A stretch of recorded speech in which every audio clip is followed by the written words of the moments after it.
ತ್ರೈಮಾಸಿಕ ಪ್ರಗತಿ ಪರಿಶೀಲನಾ ಸಭೆ. ರಾಜ್ಯ ಪಂಚ ಗ್ಯಾರಂಟಿ ಸಮಿತಿ ರಾಜ್ಯಾಧ್ಯಕ್ಷ ಎಚ್.ಎಂ. ರೇವಣ್ಣ ಹಾಗೂ ಗದಗ ಜಿಲ್ಲಾ ಉಸ್ತುವಾರಿ ಸಚಿವ ಎಚ್.ಕೆ. ಪಾಟೀಲ ನೇತೃತ್ವದಲ್ಲಿ ಗದಗ ನಗರದ ಜಿಲ್ಲಾಡಳಿತ ಭವನದಲ್ಲಿರುವ ಜಿಲ್ಲಾ ಪಂಚಾಯಿತಿ ಸಭಾಭವನದಲ್ಲಿ ತ್ರೈಮಾಸಿಕ ಪ್ರಗತಿ ಪರಿಶೀಲನಾ ಸಭೆ ನಡೆಯಿತು. ಜಿಲ್ಲೆಯಲ್ಲಿ ಕುಡಿಯುವ ನೀರಿನ ಸರಬರಾಜು, ಶಿಕ್ಷಣ ಇಲಾಖೆ, ಅಭಿವೃದ್ಧಿ ಕಾಮಗಾರಿಗಳು, ಆರೋಗ್ಯ ಇಲಾಖೆ, ನರೇಗಾ ಯೋಜನೆ ಸೇರಿದಂತೆ ಅನೇಕ ವಿಷಯಗಳ ಕುರಿತು ಕೆಡಿಪಿ ಸಭೆಯಲ್ಲಿ ಗಂಭೀರ ಚರ್ಚೆ ಮಾಡಲಾಯಿತು.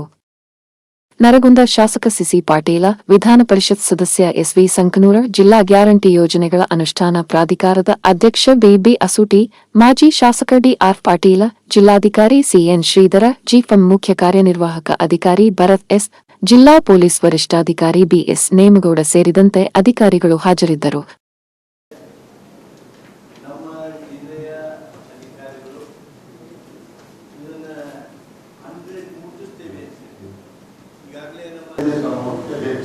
ಮಹಿಳೆಯರಲ್ಲಿ ಈ ಹಣ ರೊಟೇಷನ್ ಆಗೋದ್ರಿಂದ ಅದು ಜನರಲ್ಲಿ ಉದ್ಯೋಗ ಸೃಷ್ಟಿಯಾಗುತ್ತೆ ಮತ್ತು ಅಭಿವೃದ್ಧಿ ಆಗುತ್ತೆ.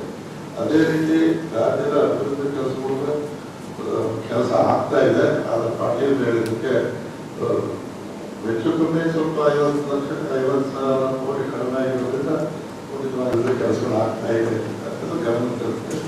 ನಮಸ್ಕಾರ.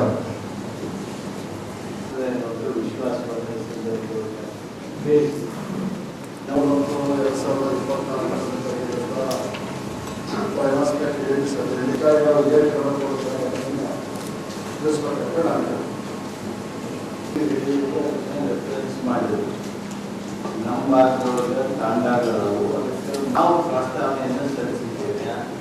ಯಾವಾಗ ಸಲ್ಲಿಸಿದ್ದೀವಿ, ಯಾವ ಅವರ ಆಸಕ್ತಿಯೂ ಇರೋದ್ರಿಂದ ಕ್ಷೇತ್ರದ ಆಸಕ್ತಿ, ಜಿಲ್ಲಾ ಆಸಕ್ತಿ, send it to all the concerned. ಸರ್ಕಾರ ನಮ್ಮಲ್ಲೇ ಅರ್ಧ ಇದೆ. ಕೇವಲ ಪ್ರಸ್ತಾವನೆಯನ್ನು ಕಳಿಸಿದ್ರೆ ಕ್ಲಿಯರ್ ಆಗೋದು. ಅದಕ್ಕೆ ರಾಜಕೀಯ ಒತ್ತಡ ಬೇಕಾಗ್ತದೆ.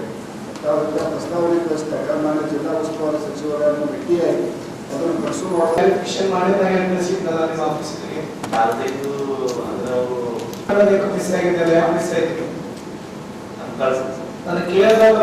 SSLC ಮತ್ತು ಹುಡುಗರಿಗೆ ಕಪ್ಪದ ಪ್ರವಾಸದ ಸದಸ್ಯ ಆಗಿದೆ. ಹಾಗೆಲ್ಲ ಮಾಡಕ್ಕೆ ಸಾಧ್ಯತೆ ನಿಲ್ಲಿಸಿಲ್ಲ. ಪ್ರಯತ್ನ ಮಾಡಿದ್ವಿ.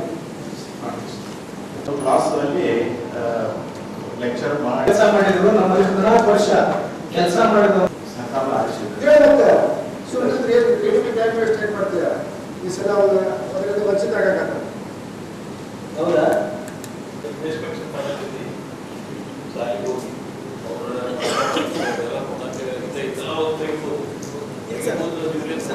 ಸರ್